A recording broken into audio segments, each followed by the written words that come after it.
natural voice so you can ride that out. Alright, let me invade some of your space. Please do.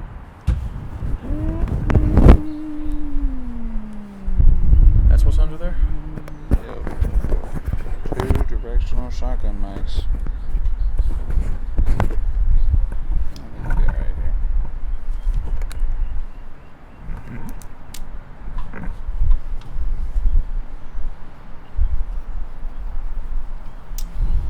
Super fun. The show. Ooh, it's like a condom, but you reuse it. Ooh, it's like a condom, but you reuse it. It's like a condom for the wind. Except you'd think it would be thinner. Yeah, alright. Ladies and gentlemen, welcome to episode 39 of the as yet untitled Conrad Show. I'm here with my guest, Blake Lensing. Say hi, Blake. Hey, everybody. I'm back. Alright. Testing. We're back. It feels like this is becoming old hat. We're back and we're rolling. Yeah, I don't know. Well, yeah, recurring guests. I don't know whether or not to feel insecure about that. You know, I used to be more ambitious. It's like, who's the most interesting person I can talk to? And now it's really just an issue of zip code and availability. I do live pretty close. Well, I mean, Convenience is good. So does the other Blake, and so does Big Mike, Yeah. and so do a lot of the people that make it on. Yeah. You know, yeah. Well. Yeah. I Yeah. haven't seen Big Mike in a couple weeks. I heard he hurt his foot. I hope he's okay. Actually, yeah. I guess he put this on a post on Facebook, so I guess he wouldn't mind my saying it. But he said he's a little down in the dumps, that his foot has taken a long time to heal. Put a link in the thing. All right, I'm putting We a need marker to do on there. a Venmo link. Prayers for Big Mike. I'm a big fan. As big as Mike is, I'm an even bigger fan of Big. As big of a guy that he is, like the fact that he's having foot trouble is a huge issue. Right. Yeah. And you got to be on your feet to work in a kitchen. So Yeah. let's. I hope that Yeah. the powers of the universe heal him. Well, I sent him $80, so he said the doctor's bill was $800, and that's what put him underwater. Oh, I didn't even hear that. I sent him some too, but I didn't. Well, that's what was in the post. Oh. Basically, yeah, he had to cut off his phone and all kinds of stuff. He could only hit him up on Facebook Messenger. Stuff like that. There must have been another post that I didn't see. Anyway. Oh, well. Yeah. I might Venmo him another little spot because he's. I don't want to start a Kickstarter for myself. Sorry to just completely just narcissist this up, but unless okay, I feel like starting a Kickstarter for a medical problem should be voided if you buy a motorcycle. Is that? No, I think that's probably reasonable. Yeah. Big Mike, not a motorcycle guy. Bringing it back. We're gonna help the kids. We're gonna put an adorable picture of Big Mike up here. There's so there's a thing, I like to try to bring stuff to the. We talk about finance a little bit on this podcast and various economic things when I'm on here. There's something called moral hazard in insurance, and that's basically what you're describing. Whereas once you take insurance and you insure yourself against certain risks, Yes. you then are incentivized to do the risk because you don't bear the cost of the loss. So if you take insurance that, I'm not going to have a motorcycle wreck, but if I do, I'll get $1 million. Well, chances are higher that you're going to get in a wreck. So when you work in insurance, that's part of the math the actuary type people are trying to figure out is how do we insure enough people that moral hazard won't get us and people won't be making bad decisions. Because the people who need insurance the most are the ones who are most likely to buy it. Have you been? No. Not well. Maybe. That's the theory. That's what they assume. In a rational society. Well, Conrad, what have you seen out here to think this is rational? Did you live through the COVID era? Come on, man. Yeah, no, I started a band. It was crazy. I was driving an hour every fucking Sunday for band practice. It was fucking wild. Yeah. Yeah.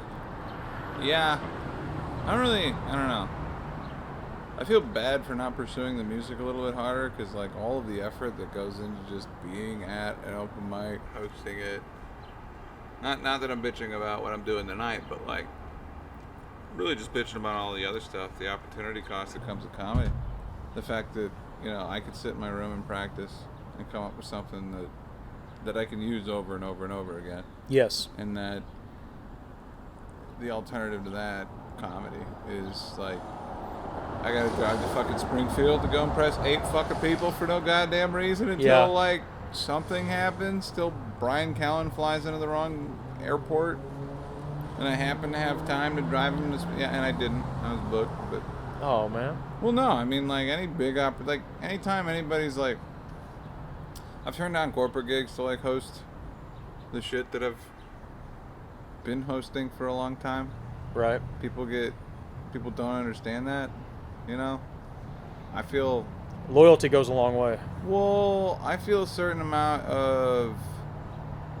Like, I feel like this. I feel like it took me... I mean, if you don't count the pandemic, if you do count the pandemic, it took me 5 years of harassing, like, at least one solitary bar owner before I could... And then the bar had to get sold, and then the new bar owner had a great idea that happened to be the same thing I was talking about the whole time. That process took 5 years, and I don't take that for granted, like, at all. Yeah. The fact that, like, you know, that I used to be, like, from where I started to where I'm at now, like, I know how, I mean, I feel like what I got is pretty cool and needs to be, you know, a priority. Well, I don't want this to turn into, you know, just a knob slobbing podcast, but I mean, you're VIP of this scene. I mean, you're keeping poetry, you have poetry, music, and I said that weird, music. I was going to say musicians and music, and I came out music. I've never been to a poetry show though. No, I don't. I have actually in Little Rock. That, yeah. You know, I like poetry when it's done. Actually, I think that a lot of the poets here are pretty good. That are into it. Down where I've seen other shows, the risk with poetry is it can seem unnecessarily indulgent, where you're kind of just getting off on your own. Which comedy has the same thing. But have you ever heard of Backspace? Yes. Backspace was this old Fayetteville venue, and like when I like first like year I got into comedy, I was doing like anything that said open mic, which meant that I'd end up at like these like mixed like media type of things. There was this one guy, he had a poem about like, and he, you know, the French phrase for No. un petit mort, like the little death. Is it really? It is, yeah. No, and he made mention of that, and I was like, wow, that's excellent wordplay. I'm right there with him, and I'm horrified. I don't know if he was. The little death. It certainly can do that to you. You know. Have you ever expelled blood? No. No. You never. I've never had blood in the urine or any other. You never excreted French. You never. No, okay. Never thrown up blood. Never coughed up blood. No cayenne in your. I did hear a good joke. Once about that an open mic. I heard this secondhand from another LA comic that said they saw it in an open mic. I don't know the comic's name who told it, but said every joke he had was horrible, and he was a dog shit comic, but he had this one joke that crushed every time, and everyone in the scene was like, man, I wish I thought of this joke. It's like, you ever take a shit and you look down at the toilet and you go, when did I eat blood? Robbie's got a joke kind of like that. And I heard that recently, and I thought, I didn't have the heart to tell him that. Well, is it stolen? Because I'm pretty sure that guy doesn't know. No, it's not stolen. I've had jokes like that. Like Joe Zimmerman's got a bit about polyamory and Mormonism being real similar. I was like, I got a joke about that too. It's like, my joke goes like, I used to be polyamorous until my girlfriends found out about each other. Now I'm Mormon, you know, and he's just like, oh no, we're polyamorous. It's like, oh, so Mormon. Right. It's a little more direct with the connection. I don't know. Yeah, no, I think Rob should keep doing the joke. What happens to me mentally is when I know, like I saw a guy on Kill Tony do it. I used to do it. You know, I've been dabbling, bringing back my old one-liners I did back when I first started. And I used to have one that I would say, I like coming up with something that the setup create some kind of tension that they think you're going to say something really messed up Right. or controversial, and then you just diffuse it. Not like I didn't invent that. That's just I just have fun with that on stage of playing with the air in the room. Good ideas. Yeah. Figure out how to wrap that up without saying something nice about the Nazis. Autobahn was great. Kind of like last episode when Trains ran on time. Well, we were talking about eugenics last episode. You might want to. Yeah, god dang it. Sorry. Right. Okay. No, I mean, the E word. I don't know if I have to do this. Last guy came in, did last episode with Blake Fortner. He and I sat down, tried to have a silly fun time, and then this dude walks in, talks about how his mom got her like protested by this dude, and then like. Like taught herself how to walk again. He taught her how to drive. Whole heartwarming story. If you want to watch me and Blake Fortner try not to cry, tune into episode 37. God damn it! I need to keep notes for this. Eventually. Man, that's petite mort if I ever heard it. Whoa, slit. Yeah. My pen. Slit your. Was that a lover's quarrel? No, I don't think. I think it was like a just crazy home invasion. Jeez. Yeah. Man, I didn't ask too many fucking details. Yeah. Yeah, sometimes when you start hearing somebody telling you some messed up stuff like that, it's like you kind of like, do I want to know this? Oh, no. I just reacted. I was like, whoa! Yeah. Yeah, like one time. Same thing as. Let me finish. So the joke that I used to tell that I heard a guy do on Kill Tony was that I ran into these, I don't even want to say, I don't want to create a honk, but protesters. I ran into some protesters and they said, "Are you pro-life?" I consider myself more of an amateur. It's a very easy joke. And then I heard a guy do it on Kill Tony years later, and I was like, well, I'm never doing that joke again. And it used to always crush, but like there's that kid that's got that Andy Milonakis Webster disease on Kill Tony. Oh, he yeah. opens up with a Make-A-Wish thing every time. I'm like, yeah. But then I saw another guy with alopecia. He wasn't even. But then again, so I met this black dude with alopecia named Demetrius in Austin. Mm-hmm. And, he and I made eye contact, and it was immediate. It's like, I know why you got into comedy. And then he like, assumed that, like, I'd had mine for, like, my whole life. And I was like, whoa! Gross. No. But yeah, like, watching him, he doesn't even talk about it. He just looks like he's 16. Wow. Because he's got alopecia and he's black. Has the best skin on the planet. Probably. Oh, yeah. He's like Probably. He's like, yeah. I was like, how old are you? Like, let me guess. 33, he's like 46. I'm like, what? High five. Wow. I hope it wasn't 46. Demetrius, I might bleep out the name. what's the moisturizing like when you have like, like I try to take mostly basic care. Yeah, but like, it kind of sucks like putting on sunscreen or lotion and it gets like in your hair. Excuse me. And I'm not particularly a hairy guy, but it's like gets in there. It's annoying. Like, is it like really nice? Do you have to moisturize more, or does it like? Do you really enjoy it? That's one of the reasons that it's good to have a girlfriend. There I'm you pretty go. laissez-faire, farm animal about my stuff. Boy, the French words are really flying on this podcast. I'm like a cave person with electricity and a camera. Yeah, no, I'm good about some stuff and not so good about some other stuff. But I mean, like, how often should you really use soap? If I need less per capita. I mean, like, I'm always in between on stuff like that. Like I bathe daily, proudly. Okay. Wow. I work at home. Guy. Pretentious. I work at home, and so sometimes I will take what my wife and I would call a transitional shower. Like the day has gone from the morning to it's going to the afternoon. I'm like, let me transition into the next part of the day. I don't know how the term transitional shower where that came from, but that's what we call it. I'll be like, I'm gonna take a transitional shower, and it'll be like 1:00, and then I'm like, so that's my second shower for the day. But I feel like my instincts are that we bathe too much as a society, like, because it feels like totally. I feel like you need oil on your skin and shit, like. Yeah, and I need more. Well, I've got I don't know what's going on up here. I got dandruff and I'm bald. Oh, I got that too, that's man. Weird. And then I got like, ever since, I'm like hypersensitive to like any metal that touches my skin. What? Like you really feel it? Like belt buckles will give me rashes. Oh. Yeah, which is not great. Yeah. Because it's definitely not herpes. But, you I know. hope not. Well, no, I mean, you go to the... I got a story for you.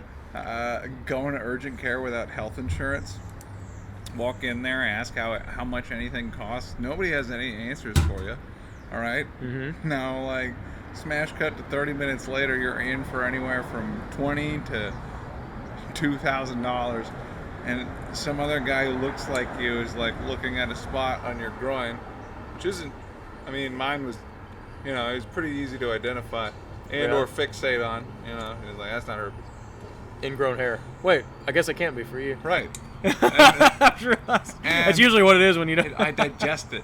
And, yeah, that's a bit for you. That's extra scary. Like, you can't use the ingrown hair excuse. That's what I'm saying, yeah, I know. So, like, yeah, and then you get to the end of the ride, they're like, that'll be $175. And it's bullshit, because it's like, you walk into any medical establishment, like urgent care, and ask them how much a leg costs. They have no idea what to tell you. But I talked to an insurance salesman. Like, now I have health insurance. Yeah, so now they know exactly how much a leg costs. It's like, well, on this plan, about $3,000. I'm like, all right, well, I can't afford 2 legs a year. You know? No. You know, the scam they do is they tell people, they say, we take Blue Cross, we take your insurance. They make you think that, we take all the insurance. Oh, yeah. But then they're out of network. Yeah. And or classified as an urgent care facility, which is not a primary care. Yeah, right. And then you get a bill. You're like, I thought this was going to be just a copay, and it's like, no, it's actually out of network, doesn't go towards your deductible. I'm hourly, and I just need to get people through the door. Right, exactly. Yeah, so, sorry. It's like, oh boy. Yeah, the amount of for-profit, what that does. Anyway, I don't want to get off in everybody knows how messed up. Well, no. Let's jump in. Like, you know, like socialized medicine didn't exist in Europe until after the Black Plague. Really? Yeah. That showed them, and they're like, pretty much everybody did it except for us. Yeah. Then. And like, insurance companies make so much. I hope I monetize this video. Insurance companies brought to you by. No. Yeah. What?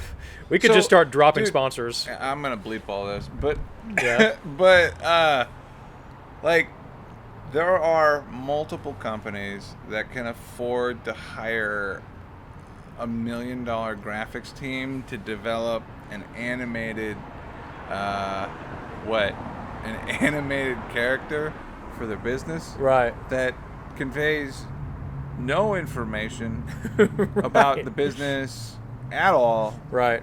And like, to me, it's a signal that a business has too much money, that this would be their advertising strategy. Like, effective advertising in my mind, all right, is like, head on, apply directly to the forehead. Head on, apply directly to the forehead. Head on, apply directly to the forehead. Billy Mays here, you know, like, right. ShamWow guy bought like $2,200 spots, late night Comedy Central advertising slots, and sold a product that already existed to people, and he made $2 million in a year. Wow. And then he went off the fucking rails and like got his tongue like bitten off by a hooker, like. Golly, him and Billy Mays died of a cocaine overdose, the OxyClean guy. Right. So these guys are living wild lives. The fact that there are people that are displaying, you know, Neanderthals or you know, Gila monsters or I'm dodging it here. Right. Yeah. I know the animal you want to say. Yeah. He speaks with a certain accent. Egg-headed quarterbacks humming a tune, like, that indicates to me that company makes too much money. But if you go deeper into that, like an insurance company. Yeah, how do you feel about large birds? Well, if you look at, I don't like them. I don't trust them. I'm not going to say it. I just did it. That one gets in your head, man. Anyway,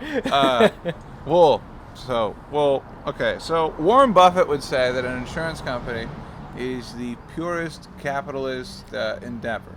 in that you are selling a product that you hope people do not use, that they hope they do not use. You know, Right. that technically doesn't exist. You know? Uh-huh. And it's purely a financial product. Mm-hmm. There's no friction that goes into grinding gears to churn out a thing, or nothing gets melted, or like it's just fluid. It's a shifting of risk Right. in exchange for cash. Yes. And Pretty clean. And that has led to an environment where these guys have fucking like McDonald's Happy Meal characters talking to each other during the Super Bowl. Yeah. And I don't. That isn't. If I'm a smart guy, I don't know. None of us truly know. That doesn't feel good. Like. Well, the problem, I think that insurance is pretty benign. You like to talk about entertainment as like as pure of an entrepreneurial endeavor as you can be. There's no exploitation, no victim. Here's the simple. I'm offering you smiles. I would say you and are joy. the victim. Well, and listen. How much you can tolerate that is about how much you can tolerate that. Right. Like, yeah, how far you can, because I mean, I don't know. I didn't have any explicit goals when I started doing this. Right. I'm just do more than I did yesterday. Right. Now I'm in this point where I'm like doing something every day, and now I have to pick. Because now I realize, like, well, you've built up a skill set that is hard to do and hard to walk away from. Like, what would you do? You wouldn't do anything different. This is what you know. Like I said, if you left, if you quit, if you said, I'm not doing any more open mics, I mean, okay. I can't even imagine. If I took a month off, I could take other people's. Okay. If I could start getting if I could start getting booked for like these 3-4 hour gigs, where like I'm in the corner and nobody's really paying attention to me, then I can go off on a jaunt and fuck my own setup, for 5 people. Uh-huh. That's an open mic. Mm-hmm. Like that's the same. Mm-hmm. Like sometimes I'll have these, like this last gig that I played up in Eureka. Mm-hmm. Like this last gig I played up in Eureka, we knew it might rain when we got there, and it did.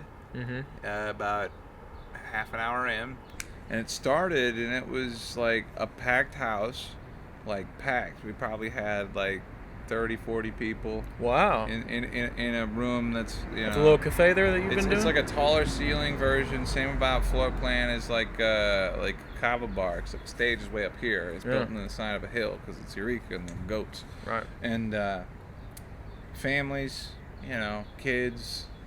I'm not talking too much, Mm-hmm. I'm just here to play some songs, convince you that I like it. And then we can, ruin Yeah. it. But, yeah.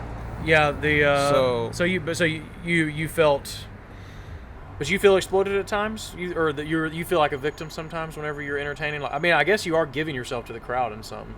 Victim's probably not the right word, but I get what you're saying. When but I drive 3.5 hours to get yelled at by some tweaker bitch named Heather, like, yeah, I know what you mean. that was that one time, but like. But sometimes now, it doesn't end like that. We'll say so. Like now, I don't know. I'm on the other side of that now. I don't feel bitter about that because like. At the gig, it started raining. All the people crammed the stage. Shit started going wrong, and then I got way more comfortable, and we started playing better.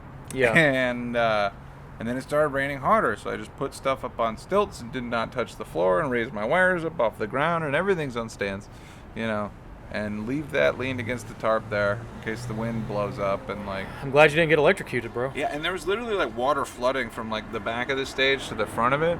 And like there was this big glass chandelier underneath this like porch in the middle, and I guess the water had leaked through, and like you could see this chandelier, like this big thing, like this, with all of the like globes in it, like filling with water. Oh my god! And then it started smoking, so they unplugged it, and then we just kept playing.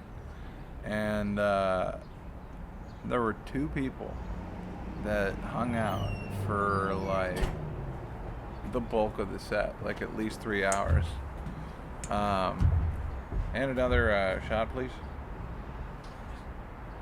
Another one of the Bush Mills, Brian special, whatever the adaptation is.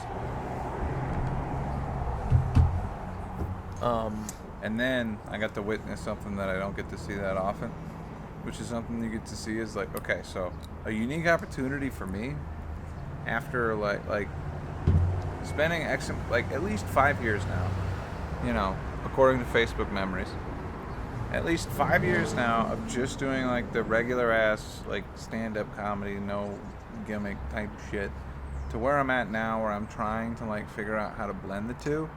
One of the things that I get to see that I don't know if anybody else gets to see it is like, so the two people that watched me for the 3 hours, they're like on some date. They're not local. That's how you get those guys. And the dude tried to be funny at the very, very end of the date. And I think he might have ruined everything. Yeah, that's the risk, man. Oh, no, I just met her. And she was like, oh, God. God. I'm going to go take care of that. I'm like, all right, well, I guess I'll sing to myself here.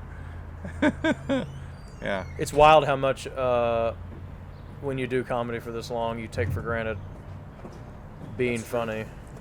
I agree with that. Hell yeah. Adam agrees. Adam agrees. Super humble thing. Oh, yeah. Thanks, Adam. Because I'm funny as hell. Welcome to the show. You're snarky. I don't know. Snarky's, you know, it's my humility, I think, that really sets me apart. Mm-hmm. Because if I could come over my humility, I'd be perfect. Gotta overcompensate for the Exactly. for the curvature. Yeah. Yeah. At least he's not a flat earther. None of those guys are humble. No. Not as humble as you. That's what I'm saying. Yep. I don't think you can be humble and be a flat earther. That it takes an inherent arrogance to think that. But honestly, Well, all right. Did you hear about that guy that built that steam rocket to see the curvature of the Earth and then died in it? no. That's a real Darwin Award there. Sounds like it on paper. But On paper. if you dig into the story, the guy was actually just an avid stuntman, Uh-huh. and he wanted to build a steam rocket, you know. And the real reason, I'll get to it later. The real reason why he died, his hubris was not flat Earth at all. He wanted to build a steam rocket to set a record. He couldn't get enough interest to do so. He found the flat Earth community and started like connecting some dots and saying like, hey, I need X amount of dollars on Kickstarter to prove that the Earth is flat or whatever. And so then he had enough funding to build a steam rocket. Now the reason he died was pride, but not because he thought the Earth was flat. He wanted to look cool getting into the rocket. So there was a metal platform with stairs that was like kind of like encapsulated like around it, like the tail of it. Okay. And the engineers had warned him against that, and he wanted to do it anyway so that he could do that move. And then the rocket vibrated on launch, knocked into the ladder, and tail thing broke off. Actually, no. What happened was the parachute deployed. When it banged into the ladder, the look cool ladder, the parachute deployed, and he was doomed. Like he went up knowing that that was going to be the last moment of his life. Oh, man. Yeah. What a nightmare. But he himself, not a flat earther. He was by the end, though. All right. Is that what happened? Did he just... Did it just explode, or he just tumbled? Well, it was a steam rocket, so... Steam rocket... Yeah, I'm no engineer, so... All right. Bunch of hot gas, spoots out the back. Once he hits the highest point he's going to hit. Well, I mean, all the gas gets shot out in a very, like, not a lot of time. Right. And he's still going to go up because of the wings on the ship. Uh-huh. And, yeah, so there's nothing, like, explosive on there. Okay. So he went up with the parachute dragging behind him, which was never going to properly deploy because it was dragging behind him after it banged into the ladder on the launch. And he needed that to come down, not to... Right. I see. He needed that to, like, deploy at the right time, Right. not immediately. So he basically went up without a parachute, and saw the curvature of the Earth, and then came into the flat part. So he did actually launch. He just knew he couldn't come down under control. Right. I see now. And the only reason he was doomed as soon as he launched is because he didn't load in the way that the guy wanted it to, because he wanted to look cool Right. before Got he it. got in. Which I feel like there's a compromise there. Just cut the rig in half and then have the ladder like back up off the thing. I'd have to see a picture. I'm real bad with like. We'll put a spatial spitz. I'm really bad with spatial shit. Yeah, but it's funny. It's some recurrent themes in this. So we started out talking about GoFundMe's or whatever. This guy died because people fueled his Kickstarter dream, No, which is kind of like insurance. he had the dream before. Okay. He figured out the marketing angle. Well, he right. wasn't- He was. Well, But if people didn't give him money, right. I guess they. it's essentially all of the donor's fault. They did enable him to destroy himself. I wonder how many Kickstarters are like that. How's Andy's dog doing? What's wrong with it? Oh, Andy Davis? yeah, his dog is Ate a great. battery. It cost $800, and then you learn that veterinarian places are owned by BlackRock and whatnot. Oh, I thought when you beeped it immediately, I thought you were doing that thing where we talk about something benign, but you make it seem like it's controversial. I had no idea anything had been wrong with Andy's dog. Andy's dog once ate a battery, and then he had a Kickstarter that raised $800 so that he could get extorted by a horse doctor Oh man, working on his pooch. I don't know. Well, those emergency vets are pretty. It's pretty rough. How they get you. yeah. Well, I mean, people need to get back to farming. Yeah. I feel like, I'm not saying having more than 5 kids, but having a lot, seeing death, because you can get another dog for $800. Yeah. Yeah. If you want to, the only way to beat the people that are trying to manipulate you on the irrational curve, is to out economics them. Okay, well, opportunity cost of getting a new chicken is cheaper than that. This sort of ties into something I kind of wanted to maybe make this into something I talk about on stage, but I don't know. It doesn't really matter whether I talk about it here or That's not. kind of what the show's about. Yeah. I don't know if people, and the theme, this is the 3rd episode I've been on, we kind of come to these kind of topics, but I think you'll know what I'm saying here. I don't know that a lot of people stop to really think about, all that we really should be doing is farming, growing food, eating the food, reproducing, living in the house. It's really a short, brutish, miserable existence. Dude, so I heard some shit about Timothy Leary Uh-huh. recently. If you read, his, I hesitate to call it a manifesto, and this is not a news show, but all of his stuff is have kids early, raise them with your grandparents, traditionally conservative values on acid. Yeah. If you and if you separate 50 years of history from then till now, removed from whatever, anything that he's saying, we've had mayors and presidents and all kinds of people that smoke meth, Yeah. well, we're all trying to. We have all these people, these politicians, these scientists, these whoever that are trying to convince us that we can transcend our humanity. The Elon Musk type people, whatever that. But really, at the end of the day, Elon Musk doesn't seem like a role model at all. I mean, he himself will say, you don't want to be me. No. And the thing that I think that a lot of people are waking up to, at least with work-life balance wise, I mean, I don't personally feel like I have any work-life balance. There's just the stuff that I get paid to do for sure, and then the stuff that I get paid to do not for sure. Right. And I want, Well, I'm not my feeling is that if you truly enjoy what you do, then you would do it every day. Right. Every day. You'd never take a break. Well, the option to do things you enjoy is relatively recent in history. I gotta make a list of all the words that I bleep. That's gonna be what I do.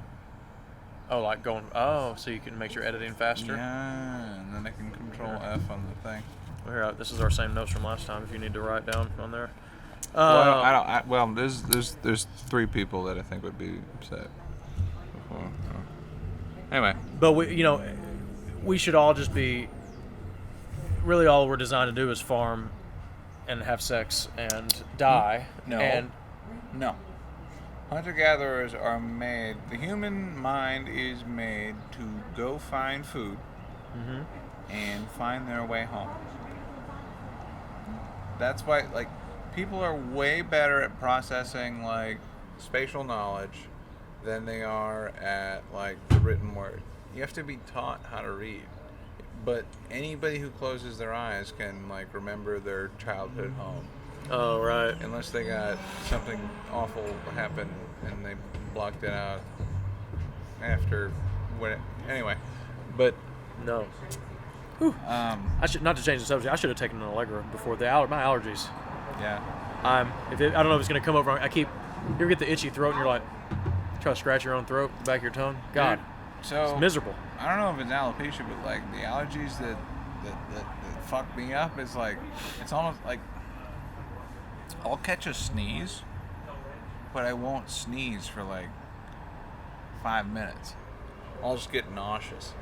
What? And then it'll like slowly build into like a violent event, and then I feel better. Le Petit Mort. I don't know. Yeah. Well, You just I described. do like sneezing. Yeah, sneezing does feel good. No, which like I don't mind it. But I think more people need to. It's getting to the point though. It's like if I'm driving during rush hour, and it's bumper to bumper. Like I'll be out for a second and a half. Yeah, that's. You know. And I'm texting, so I'll be out for like 10 minutes before that. But How's that moment of clarity after you sneeze? You know what I'm saying? I cannot believe I just did that really with just her. relief. It's like not sick. Haha. I just think more people. Nature's trying to kill me. Comforting. I think people would. I think society would be better if people understood that like it's not an option to just freeload on other people's work. Like you would have to be farming. You would have to be doing something to serve the tribe. But so many people think like, oh, I can just get by There's pros moving and this money. You know, talking about the shell game of the. pros and cons to tribalism. You know. Yeah. I mean, like cons, us versus them. Pros, accountability. Right. You know. Yeah, I mean, I don't know. I feel like the cure for... If there was a program that could just... And this is going to... At risk of sounding like a... If there was a program that could just forcibly relocate everybody when they were 18 years old and then just put them, like, in somebody else's house, like, somewhere and make them, like, start from scratch, pick what they value, go out, meet people, like that people would be a lot more empathetic Yes. than I guess they are now, because you know that's in a nutshell what I did with my life. Because when I moved to this area, I literally only knew like one person, and I had like $4,000 in a Dodge Neon, and first 2 months was like, all right, sitting at home staring at my laptop, time to make something happen. Well, let's go out. To where? I don't know, because I didn't come here to do this, you know. Yeah. No, I had the same experience moving here 2 years ago. And I was older than you. I'm 39. I'll be 40 next month. I know. I made it. But it was scary, you know, even after having done. Raise your eyebrows. Yep. All right, checks out. I got a theory on aging. You told me that joke. All right. The rings, count the rings. Yeah, the folds, you're not sure which word you're going with yet. But it's been a lot of fun meeting new Knots in the people and tire. getting out. getting out here, but it was scary. I can remember the first time I went to the mic. I won't say the name because I think you didn't want to say it, but the one that took 5 years to build or get. And, Oh no, I don't mind. Bugsies? Yeah. Yeah, I know. The first time I went to, that was the first mic I went to because Keith Terry said that was the one he liked and that he liked you. He told me he liked you. And I was like, well, let me go to this place. And I remember being so incredibly nervous. And I've been doing comedy 5 years. Of course, it also, coming out of COVID, that whole angle, hadn't really been out a lot. But from then to now. Also, it's like, it's not, it was a tough room. Like, Oh, that is a tough room, dude. I don't remember anybody getting like applause breaks or anything. You know, like it was. No. But you know, the other thing too was like coming into that experience, like as the host of the open mic, having hung out there long enough to pester a consecutive series of owners into letting me have the job. Yeah. By the time that I got there, all of the audience members were regulars that I already knew. The first time was great. Yeah. I can do 20 minutes. Oh. Yeah. Next week. Oh, shit. It's the same kind of... like, Yeah. fuck. That room was really hard, dude. It was intimidating. Well, no, but like, in my experience, with every place except for the Cabo Bar, because it's kind of like separated, Yeah. everything, is that, you know, there are going to be those ride or die, like, it's like 4 to 7 people that are going to be at that bar every night. Yeah. And it has nothing to do with you. Yeah. If you can get those guys going, then, like, you gotta figure out how to keep those guys going. Like, I love open mics, dude. I love the challenge of when we used to do Hibernia, Irish Tavern in Little Rock. Rest in peace. I mean, it's still open, but they don't do the mic anymore. That mic was so fun. If you could just get someone to pay attention to you, that's what I don't think a lot of comics understand. Like open mic, the standards are just different. You don't have to kill every freaking open mic, but we have some here. That's not even the point. It's not the point. It's literally not the point. point. I catch myself, like, anytime I do something that I know is gonna work. It there's sound like a huge douchebag. Well, if there's enough people there, you got to give them a little something, you know? Hey, everybody. Because you want to help contribute to building an audience. So if every comic does their part, so you. All right.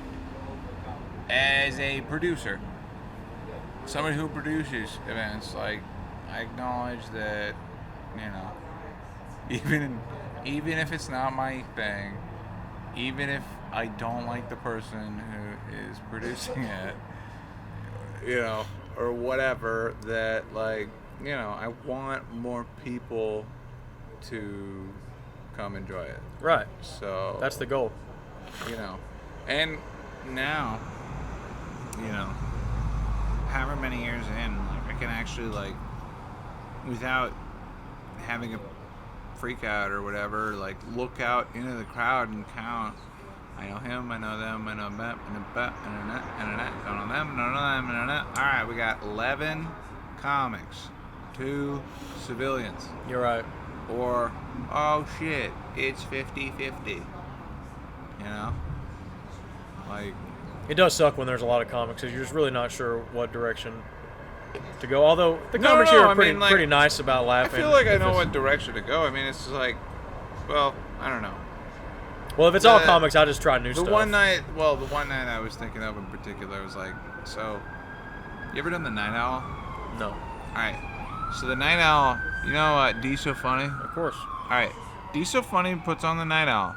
And the Night Owl is this, it's a comedy event where, and basically, you go up, and the audience is encouraged to, if they don't like you, they'll, like, shake their keys at you. Right. And if they don't like you, well, first they'll hoot at you like an owl if they don't like what you said. And then if they don't like you, they'll shake their keys.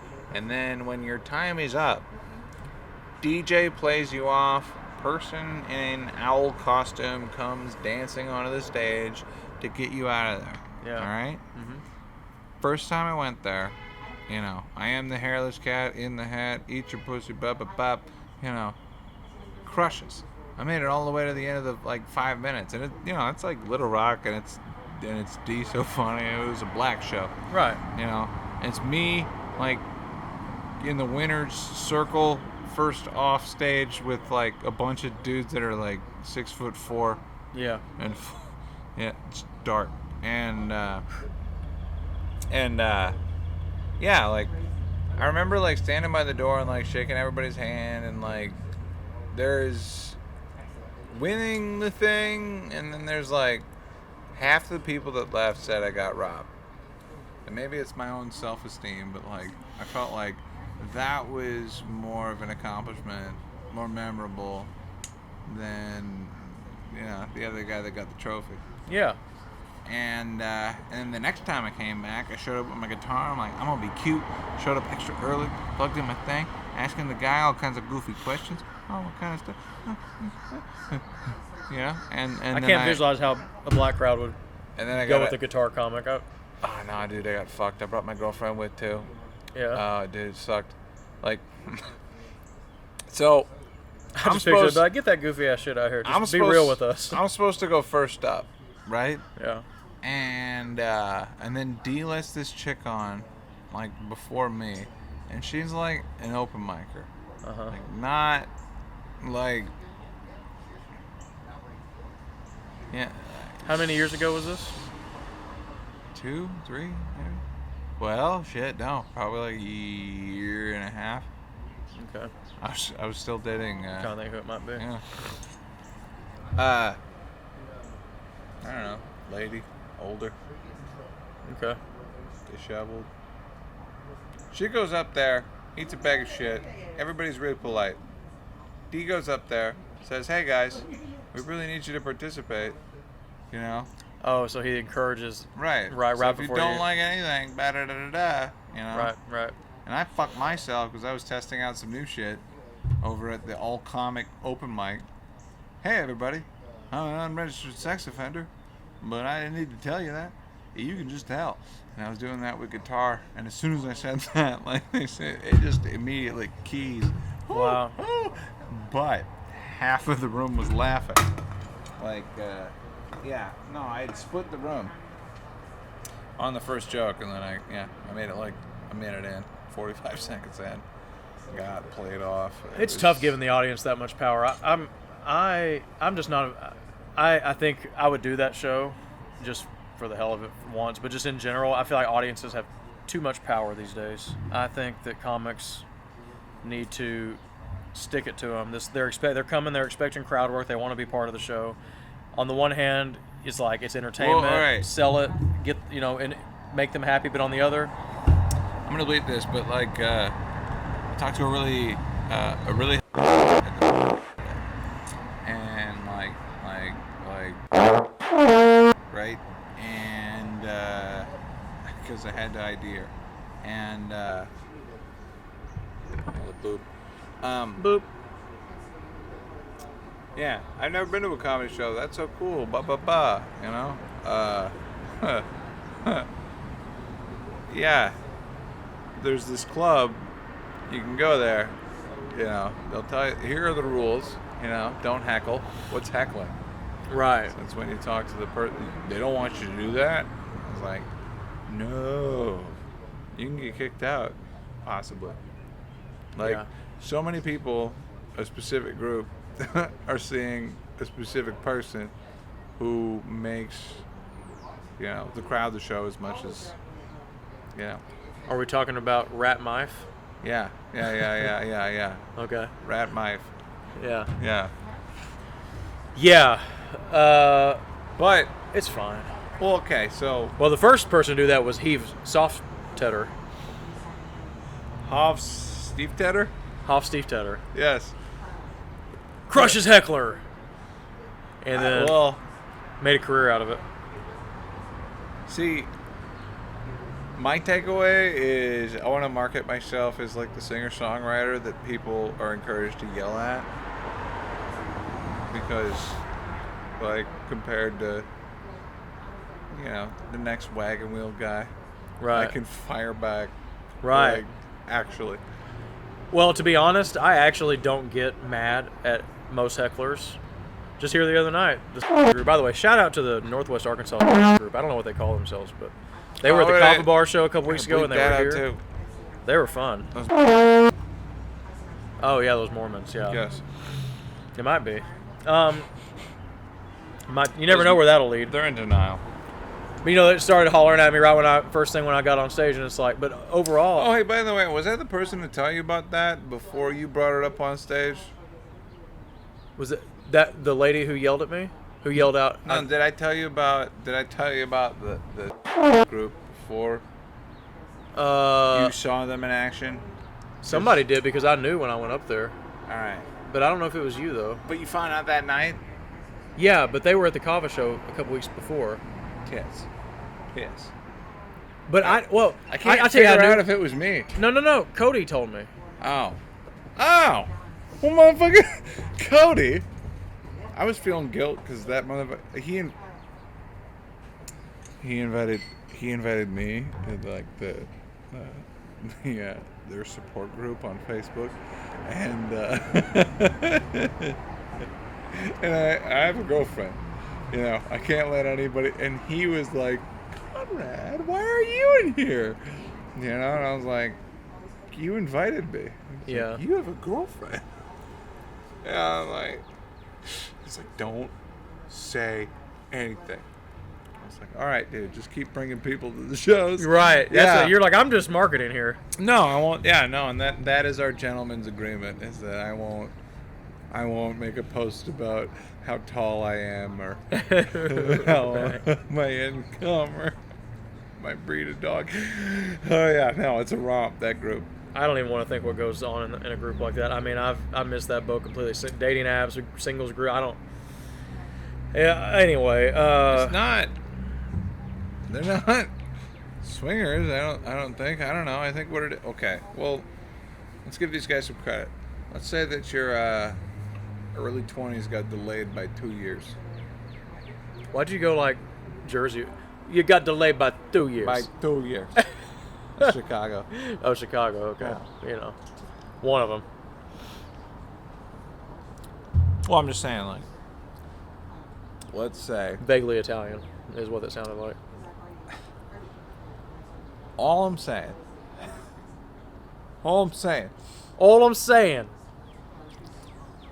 Let's say you had this predetermined college experience and then got delayed by a couple of years. Be a shame if anything happened to you. You gotta live it out. College experience. Yeah, I know. No, go ahead. I want to move to New Jersey. I'm just riffing with you. Actually, I think it'd be fun. I think I'd be welcome there. Well, I have fun with I work for a place in New York, and I have fun with my coworkers. I like the New Yorkers, man. It's definitely a different vibe a little bit than here, but a little more straightforward, a little more brash at times, but generally not. Hey, fuck you! I need this shit. No, it's pretty. No, it's really professional. But like for the most part, I can't tell. Hey, excuse me. Fuck you! I need this shit, huh? I don't know. Wow. I don't want to talk about my job on the podcast much, but you know what the other I like the folks. What? No, I don't know what. I was just saying you could speak euphemistically. Oh yeah. Well, I'm not going to drop the name of them or anything. But that's why I said euphemistically. Euphemistically, me euphemistically, you familiar, me familiar, Sue familiar. What? Familiar Sotros. Familiar Sotros. I don't like no Sotros. Or we do? Is that them? No Sotros is we. Oh yeah. Familiar Sotros. What's happening right now? We were Italian, we're Spanish, so we were talking earlier about. I was trying to get you about talk about your job, and then you started deflecting really hard. Oh, yep. Well, I just. We don't need to do that, though. I just do accounting. No. There's nothing. Have you been following the Drake-Kendrick beef? I'm gonna need to release this the next 2 days before somebody gets killed.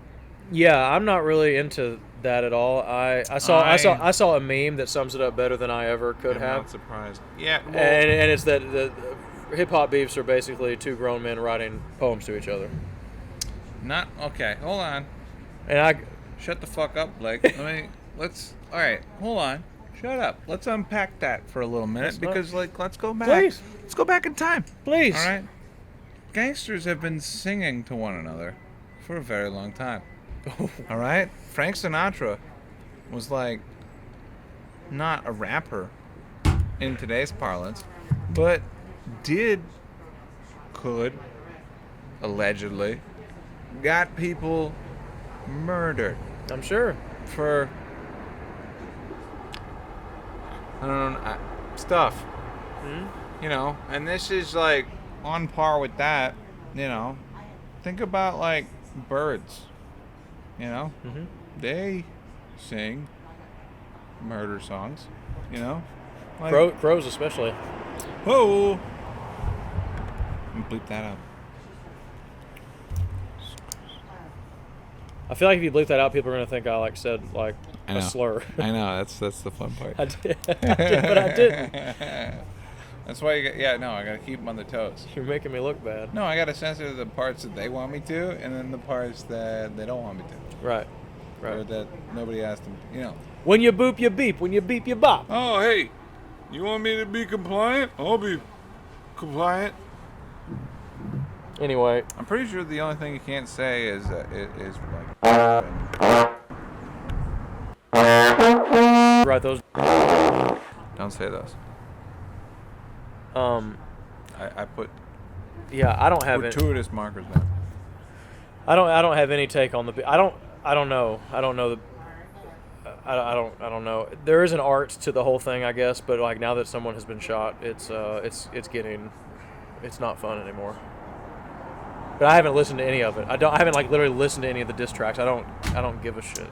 Well, if you did, you might notice a difference in the quality of work, especially over time. Well, I don't even think of Drake as a rapper. Neither does anybody else. Right. That was that's where this could have ended. Right. But, you know, the Canadians' hubris, you know, like, pushed him to a place that he can't walk back from, and now, like, I don't even think that, like, all the crazy shit it's probably not even directly related to Kendrick. It's probably just the crazy fucking fans. Yeah, that's probably true too. What you say, my baby? Because, like, think about January 6th. It's that for rap. Jeez. Well, maybe. They haven't stormed the Capitol yet. And it's in Canada. You have to get a passport. If I see a rapper wearing a hat with horns on it, I don't know. Then that might be... What's his name? Who's that Satanist? Satanist? Yeah. Oh, you talking about Baphomet or whatever? No, I'm talking Old like the Town actual Road. What's his face? Oh, Lil Nas X. Yeah. It might be him. I literally said like, what? Isn't Baphomet You see a guy like with some- horns sticking out of his hat? It's Yeah. probably him. Don't shoot. I don't get why people go out of their way to be Satan, to like say I worship Satan. I think, well, marketing, I think. Yeah. Yeah, I don't know. The thing that, it seems like everything moves in cycles, you know? Yeah. Censorship. Yeah. Like, any new thing, it seems like the best place to be is not where we are right now. But Definitely not where we are right now, bro. But on the It's dark out here. on the edge of something new where there is more like freedom. Like I remember coming up with the internet, Yeah. the access to music that I used to have versus like what there is available readily now. Like, and it's not like there is a point in time with every new thing where it's just as good as it will ever get Right. before usually, I don't know, capitalist money interests move in, or government, whatever, fucks it up. Yeah. And I don't know. Well, the pace of learning and information is just so fast now. There's more Not of everything. for the people. So what do you mean? Not for most people I meet. Well, most people are so enthralled in their Netflix and the reels, they can't look up and I mean, the attention spans are so bad, dude. Like, All right. So, like, you got a handful of people that can figure out how to do stuff versus a growing populace of people that don't know how to wipe, you know? well, that's how like- you end up with Kirk Breischer being the biggest comedian. Buick Saber. Brent Burnt LeSabre. crystals. Yeah. Yeah, I don't know. He's And I'm going to see him actually in a couple you weeks. going to the partially Partially engaged comedy tour. uh, Partially laden laid tour. Yeah. Yeah. I like this game of trying to come up with euphemisms for things so that we could. Boy, how about that guy Dandy Avis? Huh? Oh, I can't wait till I host. I'm just kidding. Ladies and gentlemen, Dandy Avis. He'll rent you a car with a twist. Yes. Oh man, I'm a big fan of his. He should cross dress. So, Man, he was having a hell of a day when I talked to him. I don't when know if did he you? cared. Today? Yeah, we were talking on the phone earlier, and I don't God, the poor guy, his freaking plumber. He had a plumber in the thing. They've had like 3 or 4 plumbers there today because his apartment is having shit coming out of the. He was running the washing machine, then all of a sudden, out of nowhere, shit starts coming up out of the bathtub and the toilet and everything else, like the wrong way, Seen that. and they can't figure out what's Yeah, I know. That's going on. I've seen that too. I'm not gonna It's put rain. anyone in my family on blast, but we have seen. It's usually rain. Is that what it is, really? Well, it happens after it rains. We had a rent house we lived in Little Rock, and that happened. The poop coming out of the tub drain, and turned out there was a collapsed, like a tree root went through the sewer line going to the street. God dang. And then the scummy landlord tried to blame it on us. Really, I don't. We Anyway. don't got no rights. Well, Arkansas is the worst state in the union for renters' rights, tenant rights. And elderly rights. We got to fight for your right. Anyway, yeah. So It's pretty sweet if you're 30, though. if you're 30, What? Is Huh? it not cool if you're middle-aged? was what renting? Never mind. I think your brain went on. I think you had or maybe it's me. I don't know. Yeah. So Bushmills, that's what that was. Yeah. Yeah, I think they cleaned the floor with it. Hurts. I haven't. We spent all 2023 sober. I've only had beer and wine. I've never been a big shot guy. But tequila, I do like a good tequila though. That's wild, dude. I don't do tequila. Yeah, that's like, especially rum. If I do rum, I'll lose my car. Wow. Actually, that's what happened last time. Rum just tastes like fun. It tastes like you're gonna have fun. It tastes like you're at the beach. Maybe at risk of sounding like an alcoholic, like there's certain experiences that I've had where I just quit doing that specific thing. That, like rum, lost the car, no more rum. Yeah. Since then, like ever. Yeah. Yeah, people always are like, oh, she can't drink tequila, it makes her crazy. And I'm like, there's nothing special in the tequila, though. It's just... Well, I don't know. I mean, maybe it's the devil you know. I mean, like, well, I was actually talking about this sort of with Thick Narrell earlier. Oh, yes. Talking to him today earlier. Yes, Nick Farrell. Yeah, that's actually Yeah, the funny yeah, regards yeah, to the... We were talking about... I don't want to talk about his bit on the podcast. He might not want me to do that. But we were talking about how people have a tendency, a bit he's working on, and I said people have a tendency to want to externalize their flaws and internalize their good qualities. So if they do something real stupid, oh God, I may have. Can you bleep my? He did a thing at me, and I did it back. No, I can. I learned how to do that. Yeah. I don't know. It's not a real gang sign, but me and Ron's, there was like kids in an episode walking by. yeah, Yeah. blur my hand there. Because I don't know if I don't want to end up in a Kendrick Drake thing of a fake. I was just being funny. Blake, you my everything. Throwing up signs. I don't even know. I don't have any. I don't Marker. I don't have any allegiance to any organized group. 1 minute. 04 39. You never been in a gang? You? Little Rock? Me, What? never. I'm in a gang of accountants. It's more of a mob. You better pays up. Yeah. What were we talking? Oh, anyway, people like to blame when they mess up. They blame it on an external factor. It's kind of like when people do it with other people too. They go if you're late to something, people go that Conrad, he's always late. When really it could have been something out of your control. Somebody rear-ended you. No, I'm late. Well, I'm just Sorry. people want to ascribe negative motivations to other people and positive to themselves. We gotta have all these biases. We're just walking bias It's factories. not my problem. It's, man. Well, yeah, no.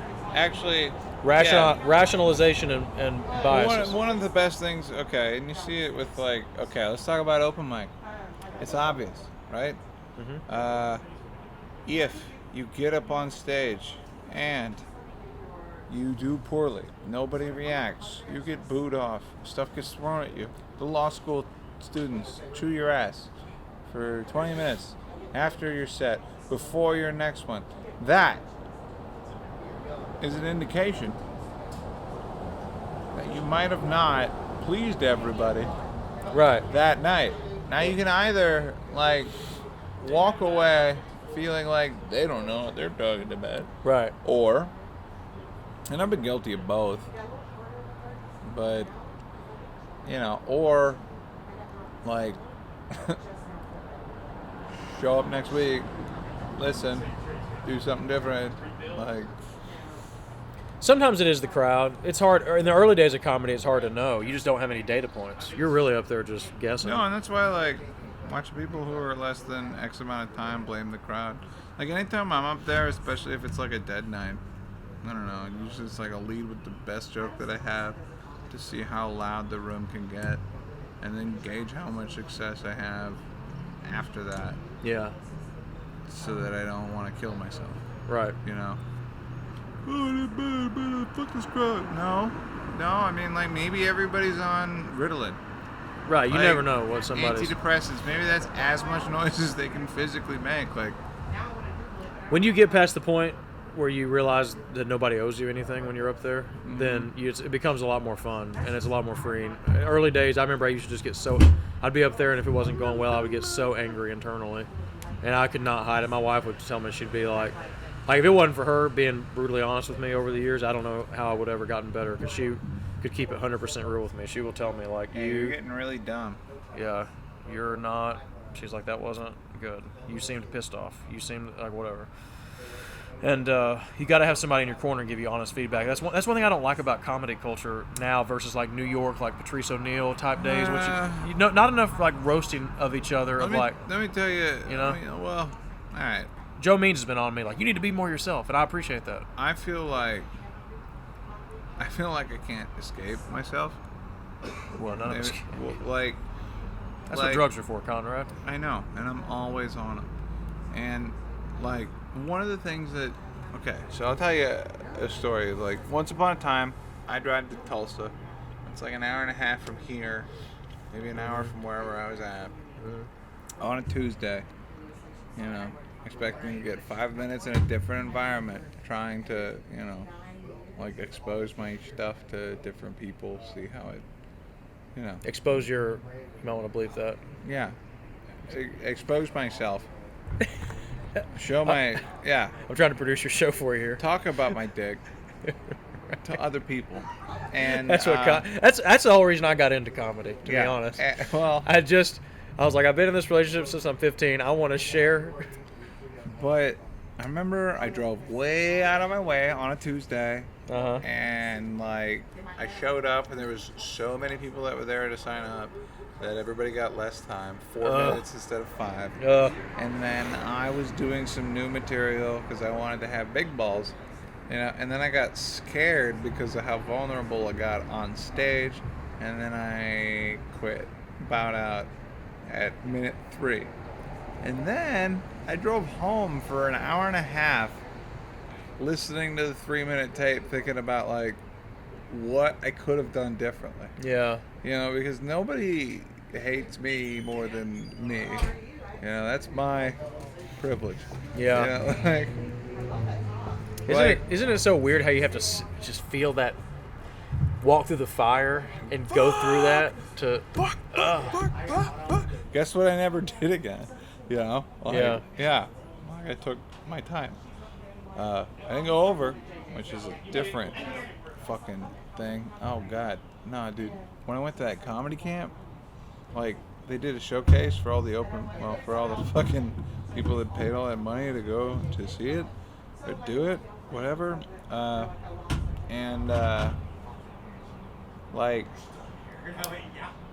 there's a showcase with like 80 people. First guy blows the light. I know immediately that we're in trouble.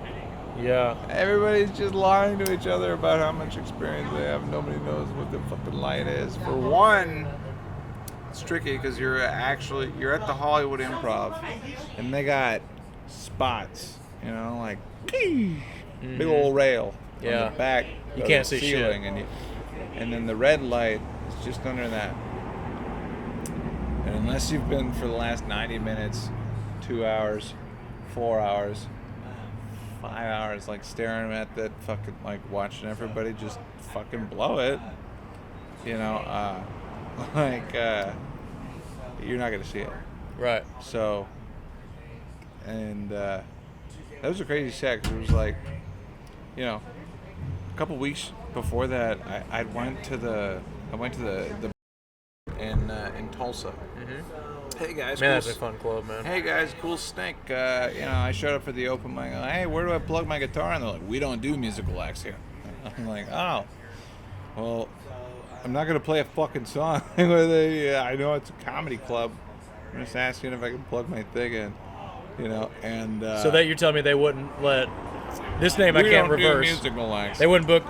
I can't. Kristen Key. They would. They're telling me they wouldn't book. Shit, if I know, I don't know who That is. really messed up our game. I can't reverse her name because it's the same. Yeah. That's the flaw. I don't know who Kristen Key is. Oh, She sounds cool. she comes through Looney Bin and she's Looney Bin. Anyway, Anyway, she's a guitar comic. yeah. So She was on. I think she was on AGT. I went from like 2 weeks before doing that to like now I'm in Los Angeles. I do an open mic like the day before this whole seminar thing starts. I meet somebody that I hosted for in Wichita 2 weeks before the club ended up closing. You know, like, and the open mic only had like 8 people in it. He was the 9th guy. And it's like, oh, Conrad, Steven. Oh my gosh, what the fuck? Cool. Where are you going? Cabo? Where are you going? And yeah, in Los Angeles it was crazy because it was like, hey, camera guy who's like doing all this shit for the event, like, do you have a guitar I can borrow? He's like, yeah. Are you a musical comic? And I was like, yeah. And I'm like, people love that. It's like, yeah. Yeah. So you did your guitar in your act at the Improv? I used a borrowed guitar, a fucked up mic stand that was like, it couldn't screw in all the way, so I had to like brace it with my leg and then like play into a microphone. Oh. Yeah. You tried. It was no, I did better than, like, after my set, there's like all these guys that were rich enough to pay for the thing, like walking up to me and be like, hey, I race vintage cars. I just want to let you know that I thought you were the best. I know you're not supposed to say it. I know it's not a contest. And I was like, I work at a vape store. Yeah. At least, you know, I have something that everybody Excuse me. everybody says that they want. So, you Right. know, in my mind, it seems like maybe I'm on the right track. Conrad, I think you're on the right track. So, It's a journey. You don't know when the moment inflection point will happen. You know? well, you know, there's, I think the way to do it these days, like, my first time to Austin, I slept on my buddy's couch, ended up getting devastated by bed bugs on his, God. yeah. I was there for like 5 days, so I stayed out all night. And Sure it wasn't herpes, though. No, it was Yeah, well, it could have been. It could. Maybe I got shot in the middle of the night by like a hunter, but Maybe there was a weird piece of metal. maybe thought I was a dove. Yeah, Yeah. yeah. But no. After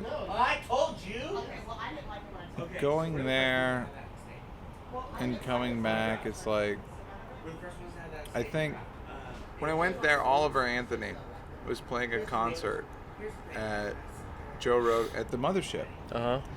and like 3 or 4, 5 weeks prior, something like that, he had recorded his own song by himself in the goddamn woods, Yep.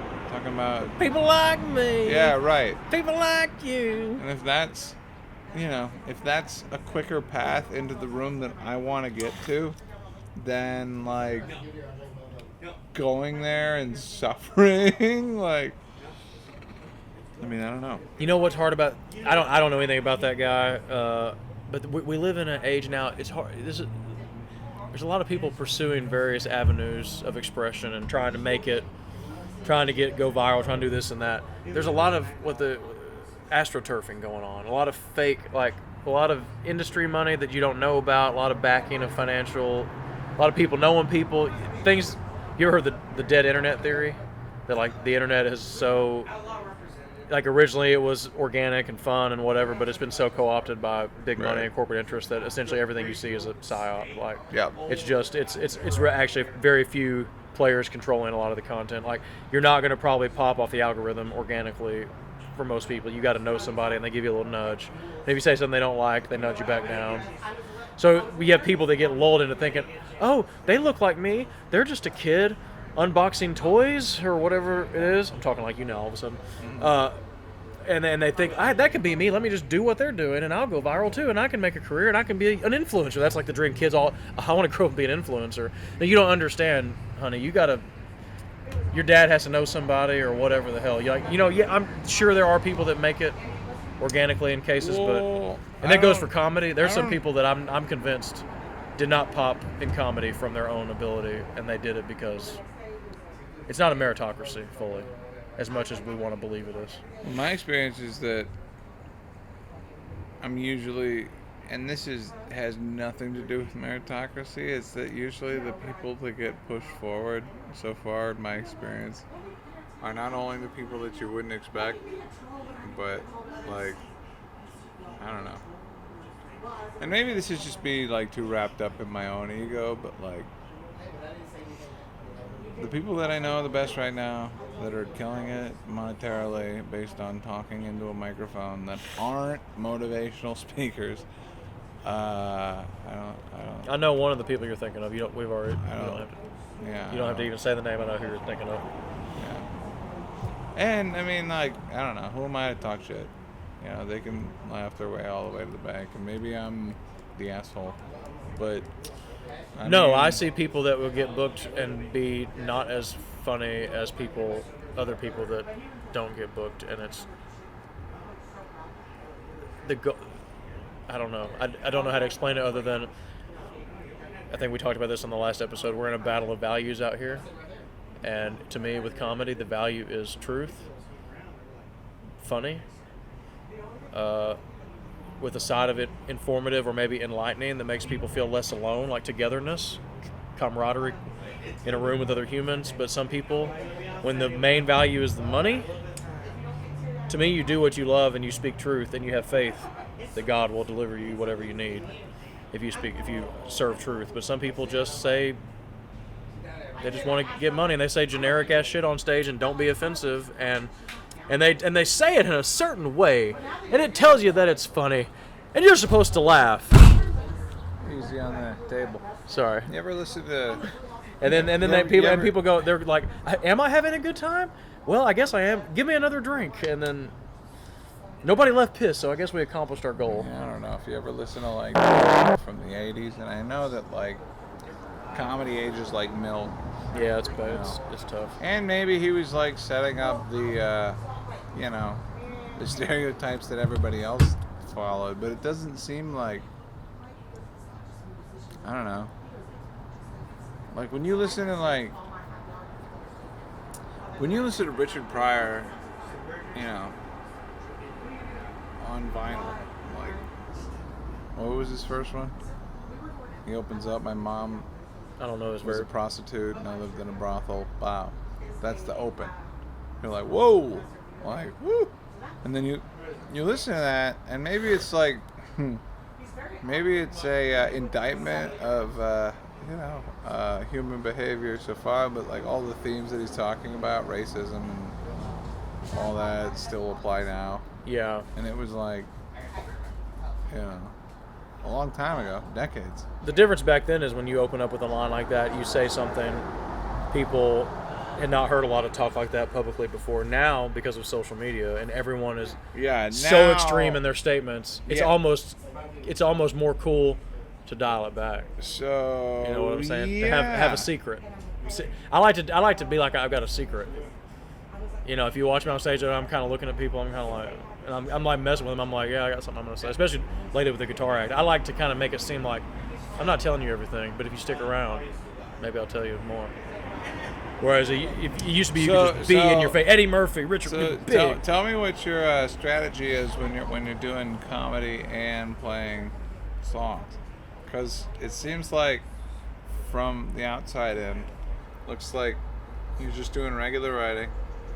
You hit the punchline, and then to illustrate it, you strum G 8 times. Yeah. All right. I just made that up in the moment. I have no planning for that whatsoever. Okay. Well, maybe a suggestion to you. Yeah. Make like a 3-chord progression. Uh-huh. Strum a different one at the different punchline. Oh. Tie them all together with like 5 seconds of his song.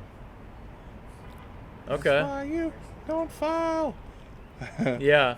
as a dependent, or something. Yeah, I need to incorporate more accounting stuff. No, that's a good suggestion. I actually like that. I can actually visualize exactly how that would go. That it changes. Like first one's a G, the next one's a C. Yeah.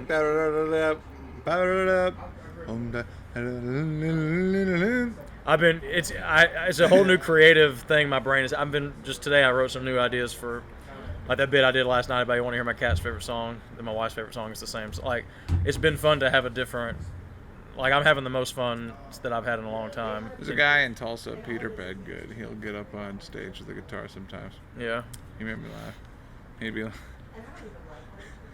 I don't know. He'd a couple times I saw him at like the first shop. It was like he'd be like crappy on purpose. He'd be like, plug his guitar in, mash it against the mic stand. I like when people are weird like that. He'd detune it and then play like a regular solo that sounded like it because everything was just off. And like, yeah, the first time I saw him, I was like, I know you know how to play that, and I don't know how you did that so bad as you did. Yeah. Because I could tell what it meant. I was watching your hands, like, yeah. Yeah, I've started to have an affinity for. When I first started, I'm like, I'm just going to be a club comic, straight, whatever, and that's pretty much my flavor. But I'm starting to kind of get a love for the alt and the weird. Like when Lyle was laying on stage and being all weird a couple weeks ago, I like that. I just like people having the confidence to be a weirdo in public, man. Well, but that doesn't mesh well with the club mentality of keep it generic. The difference between men and women, sell chicken fingers. Pull it off. You pull it off. I mean, that's the rule. That's really the rule. If you can do it, you can do it. Bill Cosby, he's out. It's just tough to convince funny. bookers. Bookers? Like straight, like if you own a club. I mean, you should have money. No, book, yeah. Or a drawing. Before I gave it all to that booker. I don't know. I mean, I don't think we have to. I think, yeah. I already illustrated, I think, the things that they're looking for. Yeah. We're not going to get flagged for copyright. And I said flag. Anyway. It's a beautiful evening out here, I have to say, by the way. It's super nice, man. I really don't. Time is it? 7:15. Oh, shit, I gotta go. Ladies and gentlemen, this has been the Conrad Show. Thank you for tuning in. We'll be back soon. That was live fun. stream tonight at the open mic. I'll see you over there. Pay your taxes. Oh, yeah, definitely. I filed an extension. I wish we all could.